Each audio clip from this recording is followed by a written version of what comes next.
Hello, and welcome to a very special episode of Eagle Antiques. I'm your host, Taye Fields, and today we'll be showcasing some of the unique and potentially valuable items from our students here at Kirkwood. So make some mash, grab a tea, and let's dive straight into our first item. My name is Hudson Decklever, and today I brought in a 1996 Michael Jordan Wheaties box for you to review today. See if it's worth anything.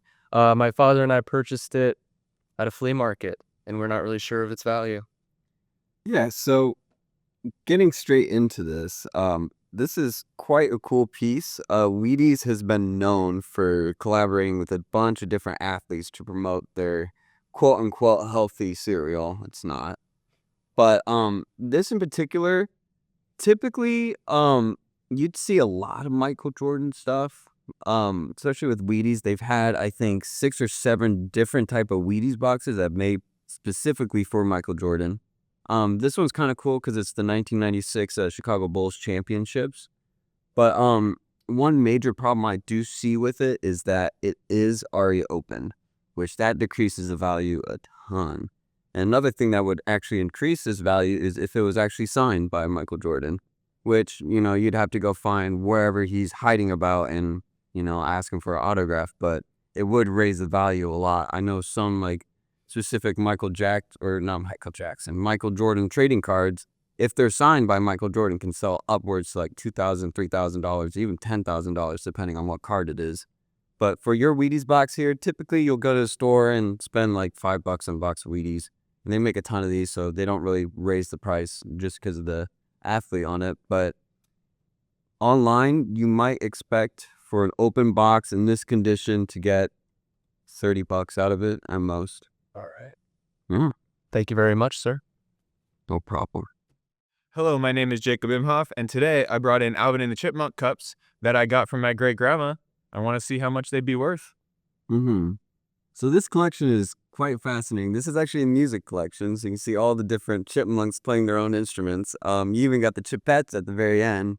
Now, these are based off of the original animated cartoon Alvin and the Chipmunks and not the actual movies that we know today. A little out of our time frame. Now, these were released around 1986, and you can find them in any mass retailers. They're actually developed and designed in 1985, but it took a year to release them to markets. Individually online, you can expect these guys to sell for about $6 each new. Originally, it only cost you about $2.50 up to $5 for these glasses back in 1986.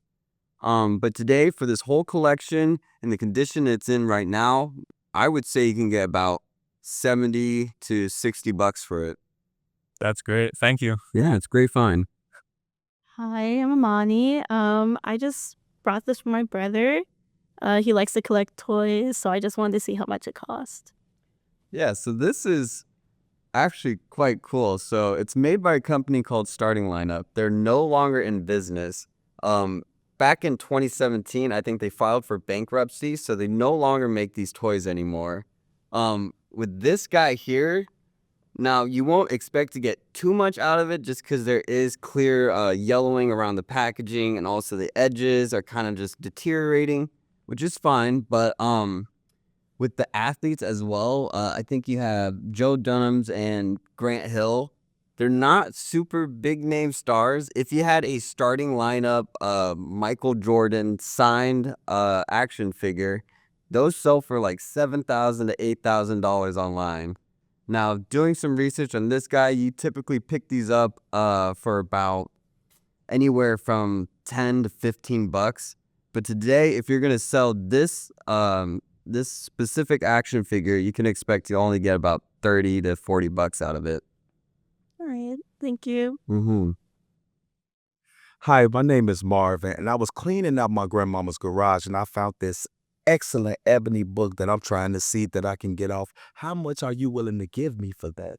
So let's go into some of the history of the Ebony magazine line. So this was a African American magazine company that was made by African Americans for African Americans. These originally started to publish back in 1945, and they've published, I think, ever since 2007 when they filed for bankruptcy.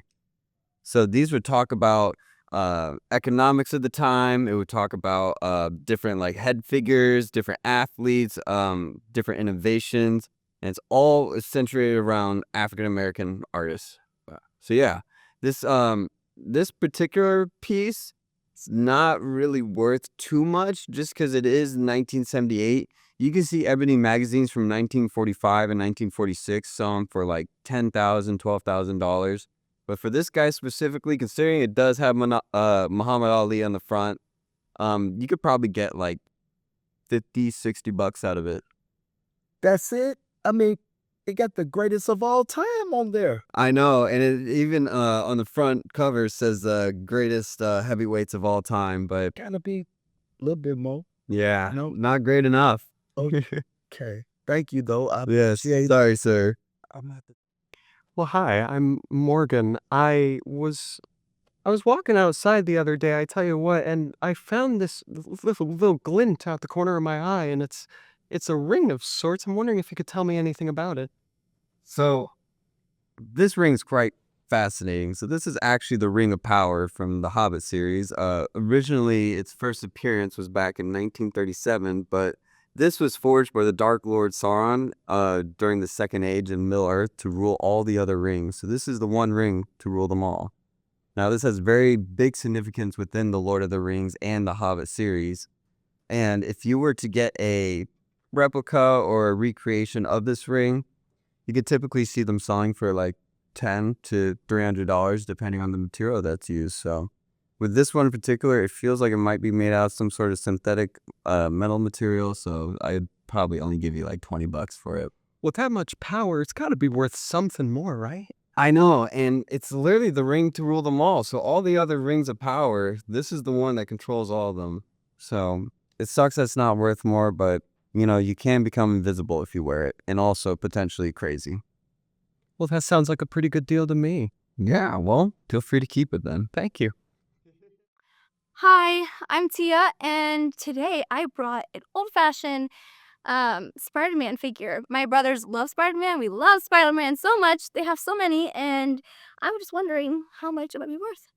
Yeah, so this particular action figure here is actually a 2001 Marvel's Legend action figure, which Marvel Legends is known for having a ton of different accessories they can interchange. So you could, in the original packaging, remove the head and put on a different mask, or you can Really? put one without a mask on. Yep, and then even the Wow, hands, you okay. could remove them and put different style of hands on them. I didn't know But that. the easiest way to ID Marvel Legend toys is on their feet, because they have these little flaps up here that flip up, and no other action figure really has those. But with this particular one, considering it's out of box, it doesn't have its box nor its accessories, you'll probably only get like $15 out of it. Really? That's Yeah, it? and Oh, originally it'd cost you about the same, so Really? there's not really a gain or a loss there. Okay. Well, thank you very much. Yeah, no problem. Yeah, thank you. Well, it looks like that's all the time we have today, folks. Thank you once again for joining me on this amazing journey. I hope to see you again on the next episode of Eagle Antiques.